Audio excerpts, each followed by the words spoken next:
Good afternoon mga boss, Samo. Ito na po yung ating nire-restore na Barako 2 model. Yan na po, bago na yung bearing natin, Japan na siya. Bali NSK, ang nilagay natin yung original talaga ni Barako, nilagay natin mga idol, para yung dala ng motor ang nilagay natin mga idol. Sa kabila ay, ang tatak niya ay, ano bang ang tatak nito? Nachi bearing sa kabila, tapos dito NSK. Magkaiba sila ng price mga idol. Ngayon, paano nga ba mag-convert ng 6-speed sa Barako 1, Barako 2, Barako 3? Ano yung mga pinapalitan? Ito yung transmission natin ng ating Barako. Tatanggalin natin yan kasi 4-speed lang mga idol, nakikita nyo bakante. Tapos yung mga itong ating drum shifts, yung porting na dalawa, ito yung isa na dito, tatanggalin din natin yan. Ano ba yung ginagamit nating pang-convert? Ang ginagamit natin dyan ay KR150. Sa mga nagtatanong saan ba to galing?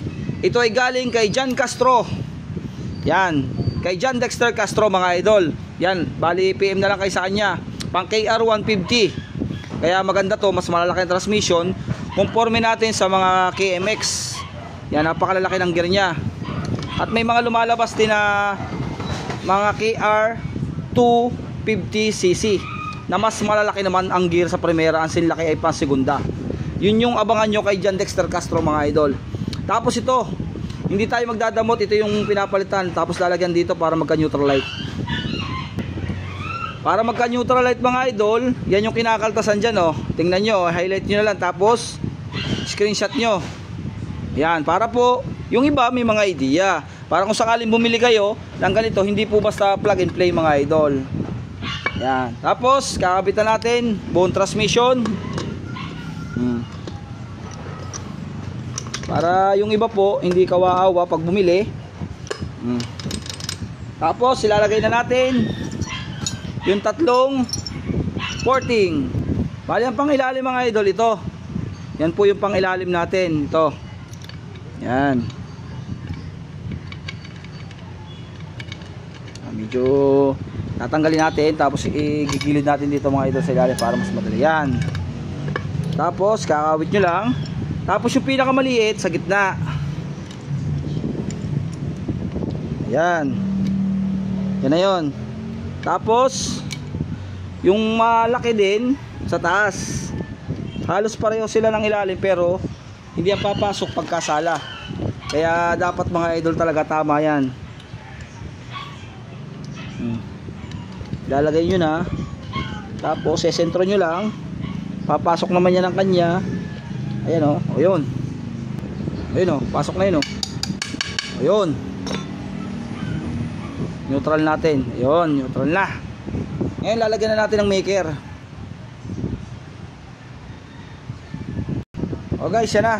Bali nakalagay na yung maker natin. Kanya-kanya naman tayo kung anong gusto nating maker.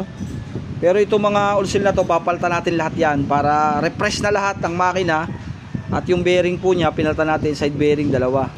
Paano ba ako magpakapit nito mga idol? Ito lang ang gamit ko dito sa parte dito. Palo-palo lang siya mga idol. Kasi ito napakatigas talaga nito.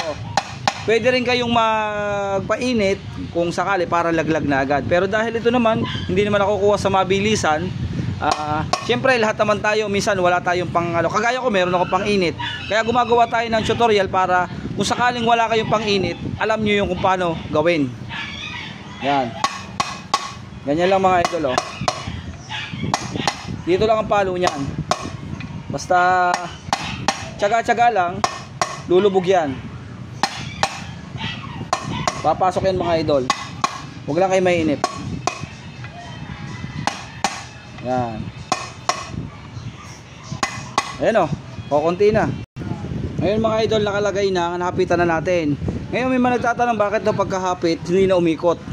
Ano bang paraan niya? Kasi nga napalitan ng bearing mga idol. Minsan kasi pag napalitan ng bearing, lalo't masikip ang housing pot, maganda pa. Ang sikreto dyan mga idol, tutukulin nyo lang dito ang bearing. Yan, tutukulin nyo lang sa kanya, papaikutin siya. Ayun mga idol oh. Nagalaw na. Kasi nga po, yung bearing kasi naipod.